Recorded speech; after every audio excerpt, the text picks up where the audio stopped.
Lalu bagaimana misalnya ada orang yang mengaku-ngaku mimpi, melihat sesuatu, mengalami sesuatu, tujuannya misalnya untuk kebaikan.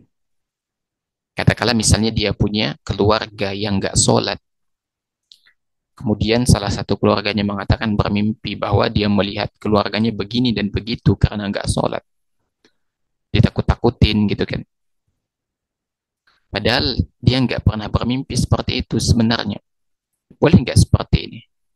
Ya, ketika seseorang itu mengaku-ngaku bermimpi dengan tujuan baik gitu kan. Tujuannya baik nih. Maka kata Syekh Al-Utsaimin rahimahullahu taala bahwasanya itu tetap tidak dibolehkan.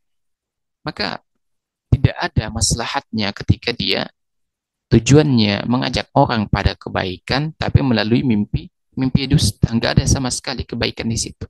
Karena tidak mungkin, kata beliau, kita mengajak orang kembali kepada Allah dengan cara kita bermaksiat kepada Allah. Itu mustahil.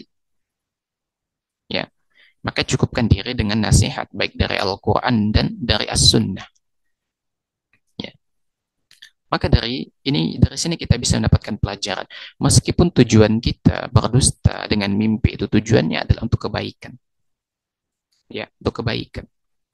Apakah agar orang lain sadar dari kemaksiatannya, agar orang lain kembali kepada Allah, itu nggak boleh.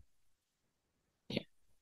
Karena tidak bisa menyadarkan atau mengembalikan seseorang ke jalan Allah, menyadarkan orang dari maksiat, menggunakan maksiat lainnya. Sedangkan berdusta atas nama mimpi adalah perbuatan besar, dosa besar gitu. Sama halnya, ya. Anak pernah mendengar syubhat, ya, bahwa ada seseorang itu ketika dia ingin mendakwahi para perokok, akhirnya dia juga ikut ikut merokok agar melebur gitu, agar bisa menasehati para perokok itu.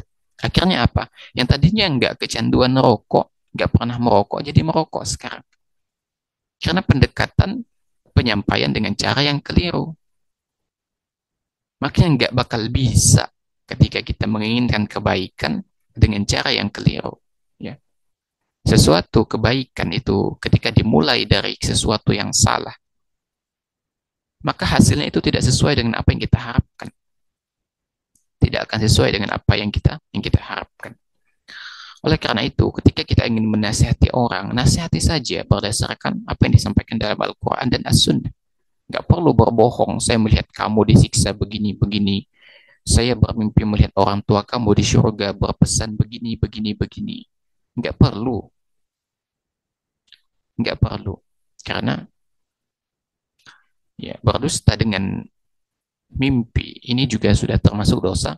Dosa besar. Bagaimana antum mengajak orang kembali kepada Allah dengan dosa besar gitu? Sesuatu yang mustahil.